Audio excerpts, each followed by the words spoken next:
සුබ දවසක් ඕගොල්ලෝ හැමෝටම. අදත් ඕගොල්ලෝ FOREX FX channel එකට සාදරයෙන් පිළිගන්නවා guys. අදත් මාකට් අප්ඩේට් එකක් ගන්න ඕනි කියලා හිතුවා ජැපනීස් yen එක සම්බන්ධව. එතකොට අන්තිමටම මේගොල්ලන්ගේ annual meeting එකේදී මේගොල්ලන්ගේ ගවර්නර් කුරෝඩා මොකද්ද කිව්වේ කියලා අපි බලමු. දැන් මම මෙතන මේක සමරයිස් එකක් විදිහට ගත්තා ඔයගොල්ලන්ට එක්ස්ප්ලেইন කරන්න. එයා වැඩිදුරටත් කිව්වේ මේකේ කියලා තියෙන විදිහට continue the current extremely accommodative expansionary monetary policy in order to achieve 2% inflation target in sustainable and stable manner. මෙයා වැඩිදුරටත් කිව්වා මේගොල්ලන්ගේ monetary policy එක මේ තියෙන විදිහටම මේගොල්ලන්ගේ inflation target එක 2% වලට ගේනකම් මේගොල්ලන්ගේ policy එක expansionary policy එකක් විදිහට තමයි මේ ගෙනියන්නේ කියලා. එතකොට මෙයා කිව්වේ මේගොල්ලෝ ගොඩක් ඔය රේට් හයිකින් සර්කල් එකකට යන්න තාම එක්ස්පෙක්ට් කරන්නේ නැහැ. ඒත් මේගොල්ලෝ කොහොම හරි මේ ඉන්ෆ්ලේෂන් ටාගට් එක 102 රේට් එකට ගේනවා කියලා මෙයා කිව්වා අන්තිමටම තිබිච්ච ඇනුවල් මීටින් එකේදී. එතකොට මේක තවදුරටත් මෙයා කිව්ව විදිහට මේගොල්ලන්ගේ ලේබර් පාර්ටිසිපේෂන් එක මේගොල්ලෝ ගොඩක් වැඩි කරන්න බලාපොරොත්තු වෙන කිව්වා. මේගොල්ලන්ගේ ගැහැණු අයගේ රැකියා ප්‍රමාණය වැඩි කරලා. ඒත් එකම ගත්තොත් guys ඔයගලන්ට පේනවා මේ economic and financial development යටතේ ගත්තොත් මේගොල්ලෝ කියලා තියෙන්නේ Japan's economy despite being affected by factors such as high commodity prices had picked up as the resumption of economic activity had progressed. එතකොට මේගොල්ලන්ගේ මේ භාණ්ඩ ගත්තොත් භාණ්ඩ වල මිල යම්කිසි සාධකත් එක්ක වැඩි වෙලා තියෙනවා. ඒත් එක මේගොල්ලන්ගේ ආර්ථික ක්‍රියාකාරකම් වල යම්කිසි ඩෙවලොප්මන්ට් එකක් වෙලා තියෙනවා කියලා තමයි කුරුඩා වැඩිදුරටත් ඇනුවල් මීටින් එකේදී කිව්වේ. ඒ වගේම ගත්තොත් export and production had increased as a trend with the effects of supply side constraints warning. Developments in real export by goods were as follows. Export of automobile related goods had been on a moderate increasing. ඒ වගේම ගත්තොත් මේ සැපයුම් පැත්තෙන් ගත්තොත් ඒ සැපයුම සම්බන්ධ බලපෑම් ටිකක් අඩු වෙලා තියෙනවා.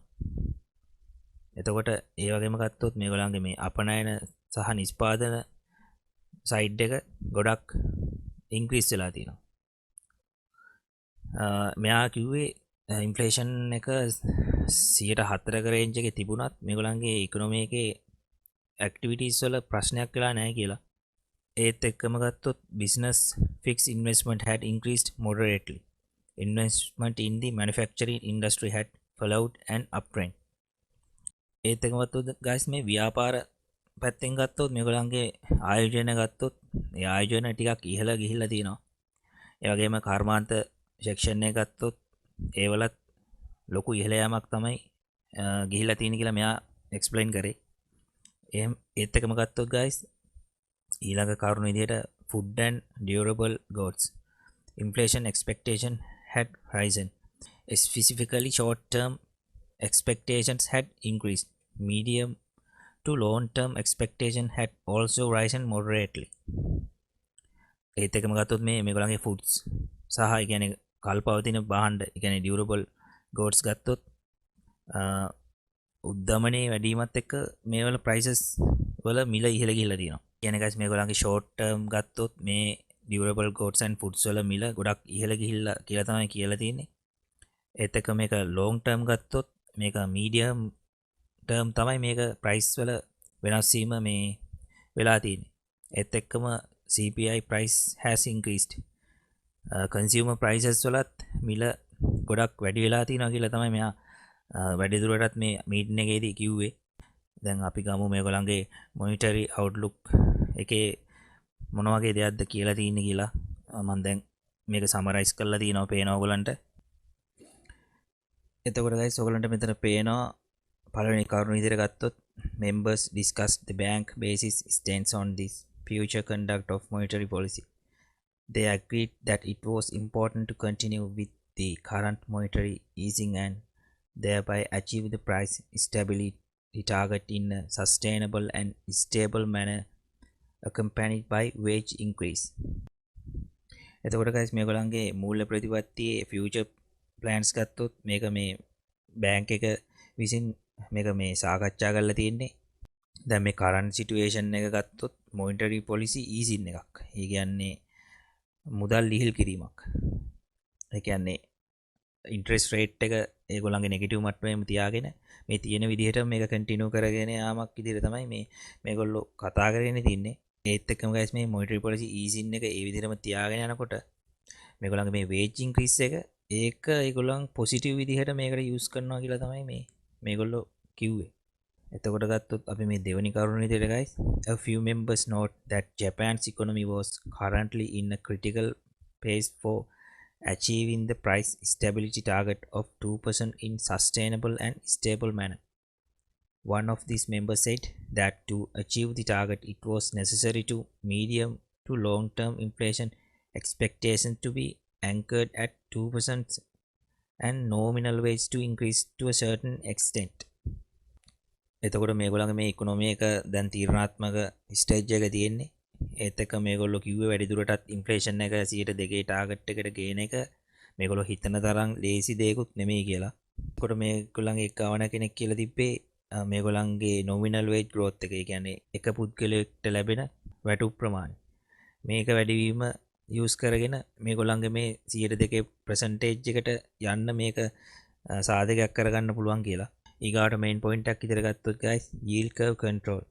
Members shared the recognition that the JGB yield, කියන්නේ මේ Japan government bonds කියන එක curve had been formed in a manner consistent with the guideline for market operations, as the bank had devised various ways of conducting market operations.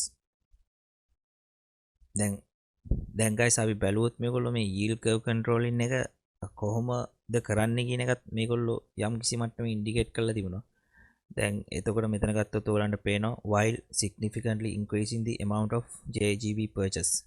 ඒ කියන්නේ guys මේගොල්ලෝ සැලකිය යුතු මට්ටමින්, ඒ කියන්නේ මේගොල්ලන්ගේ bond purchasing වැඩි කරන්න ඉඩ තියෙනවා. දැන් ඔයගලන්ට පේන්නේ නැති පහුගිය මාසවල මේගොල්ලෝ bond purchasing කරා suddenly market එක confused වුණා. එතකොට මේගොල්ලෝ job bond කර දිගටම bond purchasing කරා ඔයගලන්ට මතක ඇති. ඒ කියන්නේ මේගොල්ලෝ සැලකිය යුතු මට්ටමකින් මේ bond purchasing ඉස්සරහට කරන්න පුළුවන්. ඊළඟ කරුණ විදිහට ගත්තොත් guys, the bank would offer to purchase 10-year government bonds at 0.5% every business day through fixed rate purchase operations, unless it was highly likely that no bids would be submitted. ඒ කියන්නේ guys මේ government bonds වලට bids කරනවානේ ගොඩක් ඔය investors ලා. එතකොට මේ bids කරන ප්‍රමාණය මත මේගොල්ලන්ගේ percentage එක 0.5 වල තියාගෙන යනවා කියලා තමයි මේගොල්ලෝ කියලා තින්නේ. ඒකම ගත්තොත් in order to encourage the formation of a yield curve that was consistent with the guideline for market operations, the bank would make nimble responses for each maturity by increasing the amount of JGB purchases even more and conducting fixed rate purchase operations. එතකොට මේගොල්ලෝ වැඩිදුරටත් කියලා තියෙන්නේ මේගොල්ලන්ගේ මේ yield curve එක possible තියාගන්න investors ලාගේ attraction එකත් එක්ක මේගොල්ලෝ bond purchasing ගත්තොත් ඒක aggressively කරන්නත් මේගොල්ලෝ ඉඩ තියනවා කියලා තියෙනවා. එතකොට guys ඊළඟ කරුණ විදිහට ගත්තොත් while significantly increasing the amount of JGB purchases at the bank will expand the range of 10-year government bond yield fluctuation from the target level from between around plus and minus 0.25 percentage point to between around plus and minus 0.5 percentage point. ඒත් එක්ක මේගොල්ලෝ තවත් කියලා තියෙනවා මේගොල්ලෝ මේ buy කරන government bonds 10-year government bonds වල yield එක 0.25 ඉඳලා 0.5 දක්වා අතර තියෙන price range එකේ expect කරනවා කියලා. එතකොට මේක මේ yield curve controlling එක බලද්දී මේක 0.25 ඉඳන් 0.5 දක්වා වැඩි කරන්නත් පුළුවන් අහපව පාරක්. අපිට ඒ ගැනත් පොඩ්ඩක් අවධානයෙන් ඉන්න වෙනවා මේගොල්ලෝ මොන වගේ රියැක්ෂන් එකක් ගනීද කියන එක. ඒත් එක්කම මේගොල්ලෝ අර මේන් point එකක් විදිහට කියලා තිබ්බේ the bank will continue with quantitative and qualitative monetary easing with yield curve control aiming to achieve the price stability target of 2%. අපි බලමු දැන් මේ QE එකක් කරොත් මේගොල්ලෝ මොන වගේ එෆෙක්ට් වෙන්න පුළුවන්ද කියලා මේ මාකට් එකට. දැන් අපි පළවෙනි එක ගත්තොත් ඕගලන්ට මෙතන පේනවා QE stages ගත්තොත් මේගොල්ලෝ සමහර විට ඕගලන්ට පේනවා the central bank buy asset thereby increasing the money supply. එතකොට asset purchasing කළා මේගොල්ලන්ගේ money supply එක වැඩි කරන්න මේගොල්ලෝ අවස්ථාවක් ගන්න පුළුවන්. ඒ අවස්ථාව ඒ වගේම new money enters the economy and the country's financial institutions receive more funds.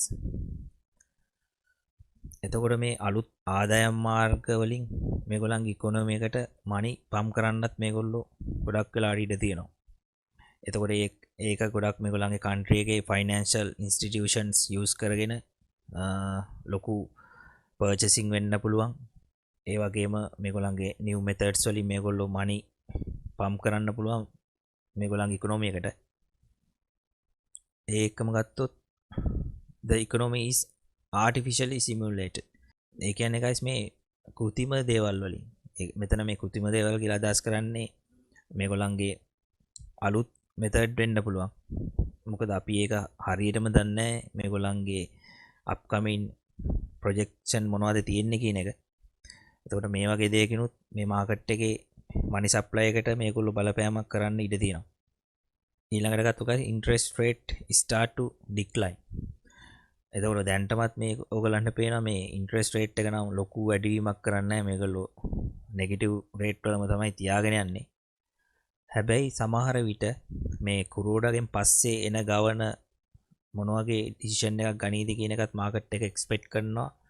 මොකද interest rate එක වැඩි කරන්න ඉඩ තියෙනවා මේ inflation එක දිගටම අඩු කරගන්න බැරි වුණොත් මේගොල්ලන්ට. එතකොට මේ ගැනත් පොඩ්ඩක් අවධානයෙන් ඉන්න වෙනවා අපි. ඊළඟට ගත්තොත් loans for individuals and businesses became more affordable. ඒ කියන්නේ මේගොල්ලෝ business වලට ගොඩක් loans දීලා මේගොල්ලන් individual businesses වලට ගොඩක් අත දීලා මේගොල්ලන් business development කළා. ඒක මේගොල්ලන්ගේ economy එකේ development එක වැඩි කරගන්න ඒ වගේම consumer inflation එක control කරගන්න මේකත් use කරගන්න ඉඩ තියෙනවා. ඊළඟට ගත්තොත් guys bond yields fall and investors start to invest in stocks which simulates growth in the market as well.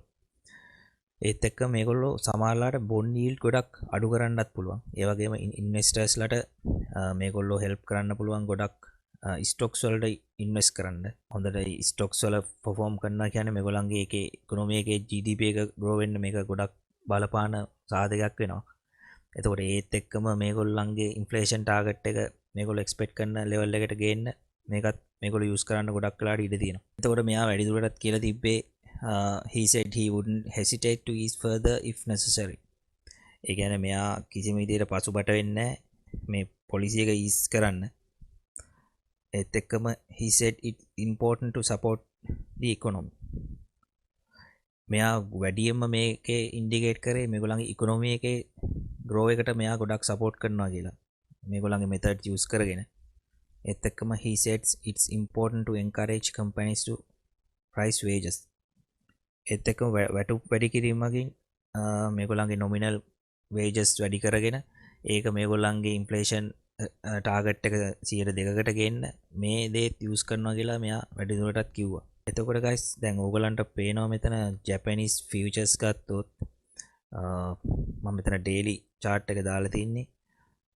දැන් weekly ඕගලන්ට පේනවා මේ strong resistance level එකකට price එක ඇවිල්ලා දැන් bounce back වෙලා තියෙනවා. එතකොට මේ Japan government එකෙන් මේ දුන්න comments market එක නිකන් කරකෝලාතෑරය වගේ comments තමයි දුන්නේ. එතකොට මේක හරියටම මේගොල්ලන්ට එක්ස්පෙක්ට් කරන්න බෑ මෙයා මේගොල්ලෝ මොනවා කරයිද කියන එක. මොකද කුරුඩා කියන්නේ ඔයගොල්ලෝ දන්නවා එයා ගොඩක් ඉන්ට්‍රෙස්ට් එක වැඩි කරන්නේ නැතුව මෙයාගේ වෙන මෙතඩ්ස් වලින් තමයි මෙයා මේ yield controlling එක කරන්නේ. එතකොට මොන වගේ දෙයක් වෙයිද කියන එක අපිට බලන්න පුළුවන් මේ එන අප්ඩේට්ස් එක්ක තමයි. ඒතකොට දැනට මේ ප්‍රයිස් එක ඔයගලන්ට පේනවා මේ බවුන්ස් බෑක් වෙගෙන යනවා. මම එක්ස්පෙක්ට් කරනවා මේක මේ වීක් සපෝට් ලෙවල් එකකට දැනට ප්‍රයිස් එක රීච් කරයි කියලා. එතකොට දැනට ගත්තොත් මේ ජැපනීස් යෙන් එක පහුගිය දවස් ටිකේම හොඳ අප් ට්‍රෙන්ඩ් එකක තමයි තිබ්බේ. එතකොට මේක ඉස්සරහට රිලිස් වෙන්න තියෙන ඉකොනොමික් ඉන්ඩිකේටර්ස් එක්කත් කම්පෙයාර් කරලා තමයි අපිට මේ ඩිරෙක්ෂන් එක හරියටම අයිඩෙන්ටිෆයි කරන්න පුළුවන්. එතකොට දැන්ට තියෙන සිටුවේෂන් එකත් එක්ක ගන්නකොට ගයිස් මේ යෙන් එක ගොඩක් ට්‍රේඩ් කරද්දී ගොඩක්ම පරිස්සමෙන් ට්‍රේඩ් කරන්න වෙයි. මොකද දැන් මේගොල්ලන්ගේ දීලා තියෙන කමෙන්ට්ස් එක්කත් බලනකොට මේ කමෙන්ට්ස් දෙපැත්තටම නැති විදිහට තමයි දීලා තියෙන්නේ. මේක ගොඩක් පොසිටිව් වෙන්නත් පුළුවන් නෙගටිව් වෙන්නත් පුළුවන් විදිහට තමයි මික්ස් ඉෆෙක්ට් එකක් තමයි දැන් මේ දීලා තින්නේ මෙයා. ඒකත් මතක් කරනවා yen පෙයා එක ට්‍රේඩ් කරනවා නම් මේ වීක් වල ගොඩාක්ම අවධානයෙන් ඉන්න වෙයි මේ මාකට් අප්ඩේට් එක මොන වගේ දෙයක්ද වෙන්නේ කියන එක. එතකොට guys මේ ඔයගලන්ට පේනවා FOREX live එකේ දැන් මේ ආපු latestම news එකකුත් මම දැක්කා BOJ continues to keep the bond bears at bay for now. ඒ කියන්නේ මේගොල්ලන්ගේ මේ බැඳුම් කරවල තියෙන රේට් එක bearish trend එක තමයි දැන් දිගටම තියෙන්නේ. ෆීචර් chart එක ගත්තත් ඔයගලන්ට පේනවා ඇති දැන් මෙතන මේ yen එක sell off එකක් තමයි යන්නේ. මම එක්ස්පෙක්ට් කරනවා මේක මේ weekly support level එකකට යනකම් sell වෙයි කියලා. ඉදිරියට එන ඉකොනොමික් ඉවෙන්ට්ස් එක්ක අපි බලමු සහ ස්පීච් එක මොන වගේ මේ ප්‍රතිචාරයක් දෙයිද කියලා මේ ජපනීස් yen එකට. ඒතකොට දැනට තියෙන මික්ස් ඉෆෙක්ට් එකත් එක්ක මේක ට්‍රේඩ් කරද්දී ගොඩක්ම අවධානයෙන් ට්‍රේඩ් කරන්න වෙයි yen pairs ට්‍රේඩ් කරද්දී. එතකොට මේගොල්ලන්ගේ දැනට තියෙන ලේටස්ට් අවුට්කම් එකත් එක්ක මේගොල්ලෝ ඉන්ට්‍රෙස්ට් රේට් එක වැඩි කරන පාටක් නෑ දැම්ම. ඒත් එක්කම දැන් මෙයා දීපු කමෙන්ට්ස් එක්ක මෙයා කියන්නේ කොහොම හරි ඉන්ෆ්ලේෂන් ටාගට් එක 2%කට ගේනවා කියලාත් මෙයා කියලා තියෙනවා. ඒකත් ඔළුවේ තියාගන්න ගමන් මේගොල්ලෝ yield curve එකට මොන වගේ දේවල් කරන්න පුළුවන්ද කියන එකත් මම ඔයගලන්ට එක්ස්ප්ලেইন කරා කලින්. මේ දේවල් ඔළුවේ තියාගෙන එන මාකට් අප්ඩේට්ස් එක්ක අවධානයෙන් ඉඳලා ඔයගොල්ලෝ ගන්න ට්‍රේඩින් ඩිසිෂන් එක ගන්න කියලා මම ඔයගලන්ට කියනවා. මම හිතනවා ඔයගලන්ට යම්කිසි අදහසක් එන්නේ නැති මේ ජපාන් ගවර්න්මන්ට් එක මොන වගේ දෙයක්ද දැන් මේ ඉස්සරහට කරන්න ඉන්නේ. ඒ වගේම මේගොල්ලන්ගේ දැන් තියෙන ඉකොනොමික් කන්ඩිෂන් එක ඔයගලන්ට පැහැදිලි ඇති ටිකක්. මම හිතනවා ඔයගොල්ලෝ මේ වීඩියෝ එකෙන් යම්කිසි දෙයක් අද ඉගෙන ගන්න ඇති කියලා. එහෙනම් guys අපි ඉස්සරහට අලුත් වීඩියෝ එකකින් හම්බෙමු. ඔයගොල්ලෝ හැමෝටම good luck.